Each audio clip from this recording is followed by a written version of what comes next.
जय श्री राधे। क्या आपने कभी सोचा है प्रेम का असली रूप कैसा होता है? वो प्रेम जो ना कोई शर्त चाहता है ना कोई अपेक्षा, वो प्रेम जो भगवान को भी बांध लेता है। आज हम आपको लेकर चलेंगे उस अद्भुत क्षण की ओर जब प्रेम ने मानव रूप लिया, जब स्वयं श्री राधा रानी का धरती पर प्राकट्य हुआ। ये सिर्फ एक जन्म कथा नहीं है, ये है प्रेम, भक्ति और दिव्यता की एक ऐसी यात्रा जिसे जानकर आत्मा तक आनंदित हो उठे। तो आइए डूब जाएं प्रेम रस के इस अद्वितीय गाथा में, श्री राधा रानी के प्राकट्य की इस दिव्य कथा के साथ। जय जय श्री राधे। प्रेम की चर्चा युगों से कर रहे हैं, उसी प्रेम का अवतरण आज होने वाला है, यानी प्रेम आकार लेगा। वज्रनाभ आंखें बंद करके बैठे हैं, भूमि बरसाने की है। प्रेम कथा श्री राधा चरित्र को सुनते हुए वज्रनाभ को रोमांच हो रहा है, उनके नेत्रों से अश्रु बहते जा रहे हैं। ये है श्रोता और कहने वाले वक्ता महर्षि शांडिल्य। ये बोलते हैं, फिर इनकी वाणी ही अवरुद्ध हो जाती है, आंखें चढ़ जाती हैं, सांसें तेज गति से चलने लगती हैं। रोमांच के कारण शरीर में सात्विक भाव का प्राकट्य शुरू हो जाता है। आह्लादिनी का प्राकट्य होने को है अब, हे वज्रनाभ। इतना ही बोल पाए थे महर्षि, फिर प्रेम समाधि में स्थित। पर प्रेम की बातें मात्र सुनी नहीं जाती, उसे तो अनुभव किया जाता है।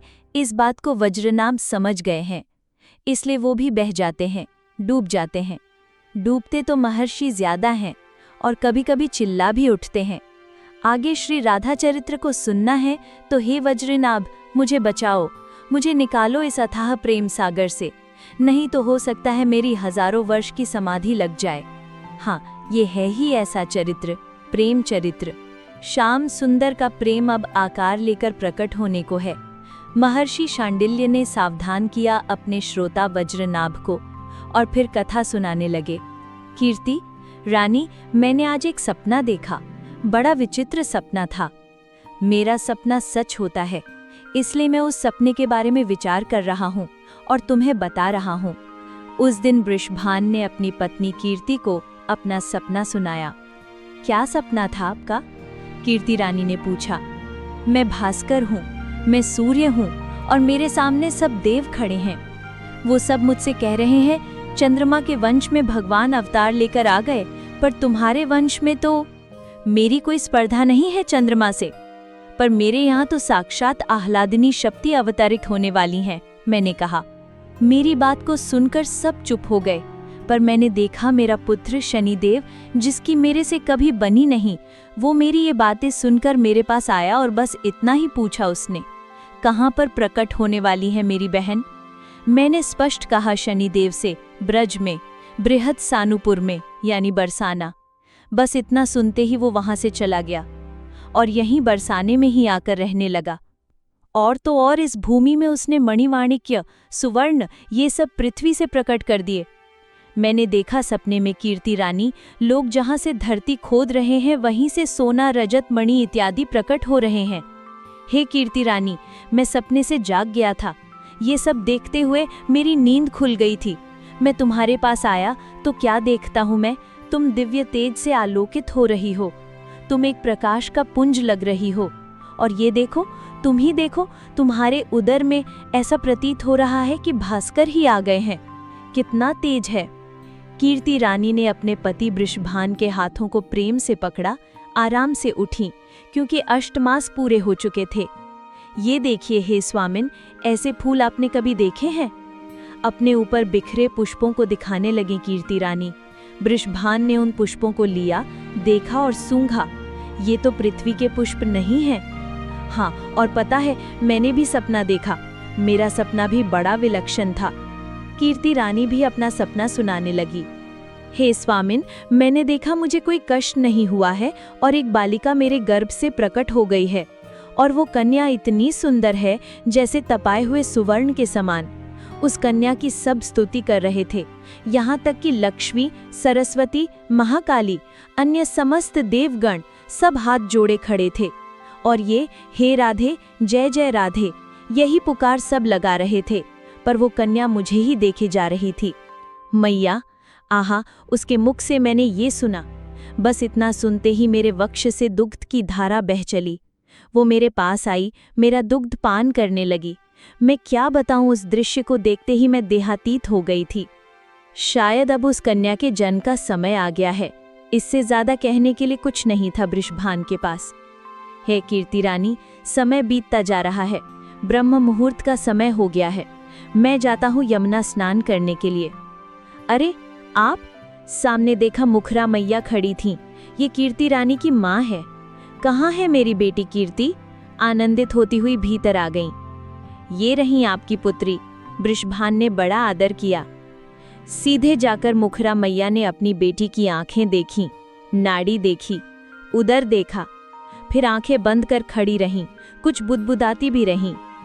आज ही होगी लाली, मुखरा मैया ने स्पष्ट कह दिया। हे वज्रनाभ, कहते हैं इनकी वाणी कभी झूठी नहीं होती थी। वृषभान ने अपने आनंद को छिपाया और बोले, इतनी सुबह आप आ गई मैया? अरे मैंने एक सपना देखा। वृषभान हंसे। अब सपना अपनी बेटी को सुनाओ, मुझे देरी हो रही है, मैं तो जाता हूँ स्नान करने के लिए। इतना कहते हुए वृषभान जी चल पड़े। आज मन बहुत प्रसन्न है।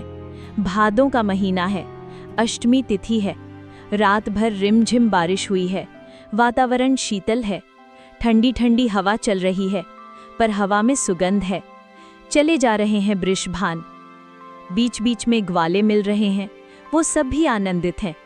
एक कहता है, हे भान महाराज, कल शाम को मैंने गड्ढा खोदा था, मुझे मिट्टी की जरूरत थी तो मैंने खोदा, पर मैं क्या बताऊं, मुझे तो चमकते हुए पत्थर मिले। मेरी पत्नी कह रही थी ये हीरे हैं, ये मणि हैं। मार्ग के लोग वृषभान को अपनी अपनी बातें बताते हुए चल रहे हैं। और क्यों न बताएं, पृथ्वी ने रत्नों को प्रकट करना शुरू कर दिया था। एक ग्वाला दौड़ा आया, महाराज वृषभान की जय हो। रुक गए वृषभान जी। क्या हुआ, कुछ कहना है? हाँ, रात में बिजली गिरी था। मैं खेत में था, डर गया। जहाँ बिजली गिरी वहाँ जब मैं गया तो मेरे आश्चर्य का ठिकाना नहीं। क्यों, क्या था वहाँ? वृषभान ने पूछा। एक काली मूर्ति गिरी है, पता नहीं क्या है, उस मूर्ति में से दिव्य तेज निकल रहा है, ग्वाला बोलता गया। कहाँ है, मुझे दिखाओ। वृषभान उस ग्वाले के साथ गए। उन्हें जो लग रहा था वही था। सपना पूरा हुआ था, शनिदेव ही विग्रह में आ गए थे। ये तो हंसे वृषभान, पर किसी को कुछ बताया नहीं। और ये मणि माणिक्य सब यही प्रकट कर रहे थे बरसाने में। कोकिला वन जो बरसाने के पास है, वहाँ विश्व प्रसिद्ध शनिदेव का मंदिर भी है। प्रणाम करके वृषभान चल दिए अब स्नान को, पर आज विलंब पर विलंब होता जा रहा है। स्नान नित्य करते थे ब्रह्म मुहूर्त में, पर आज तो सूर्य उदय भी होने वाला है। पर क्या करें, लोग मिलते हैं, बातें करते हैं, तो उनकी बातों का उत्तर देना ये कर्तव्य है गांव के मुखिया का। जैसे तैसे पहुंचे यमुना जी में। आहा, आज यमुना भी आनंदित हैं। कितनी स्वच्छ और निर्मल हो गई हैं। किनारों में कमल खिले हैं, उन कमलों में भंवरों का गुंजार हो रहा है। स्नान करके बाहर आए वृषभान और फिर नित्य की तरह ध्यान करने बैठ गए। आज मन शांत है, आज मन अत्यंत प्रसन्न है, आज मन आनंदातिरेक के कारण झूम रहा है। ये क्या, यमुना के किनारे एक दिव्य कमल खिला है। बहुत बड़ा कमल है ये तो। उसके आसपास कई कमल हैं। उन कमल के पराग उड़ रहे हैं, सुगंध फैल रही है वातावरण में। तभी उस मध्य कमल में बिजली सी चमकी और देखते ही देखते एक सुंदर सी कन्या खिलखिलाती हुई उसमें प्रकट हुई। उस कन्या के प्रकट होते ही आकाश में देवों ने पुष्प बरसाने शुरू कर दिए। जय राधे जय राधे राधे, जय राधे जय श्री राधे। सब देवियों ने एक स्वर में गाना शुरू कर दिया। अरे महाराज, उठिए उठिए, पता है मध्याह्न का समय हो गया है, आप अभी तक ध्यान में बैठे हैं। एक ग्वाले ने आकर बड़े संकोच पूर्वक उठा दिया वृषभान को। उस आनंद से बाहर आना पड़ा वृषभान को। उठे, चौंके। सूर्य नारायण को देखकर सच में मध्याह्न का समय हो गया था। इधर उधर देखा, उस कमल को खोजा, पर ध्यान में ये सब घटा था। धीरे धीरे उसी आनंद की खुबारी में बढ़ते जा रहे थे अपने महल की ओर वृषभान जी। महाराज, महाराज, एक दासी दौड़ी, एक दो महल के सेवक दौड़े, श्रीदामा दौड़े। ये 2 वर्ष के हो गए हैं, बाबा बाबा कहते हुए ये दौड़े। वृषभान समझ नहीं पा रहे हैं कि महल में ऐसा क्या हुआ।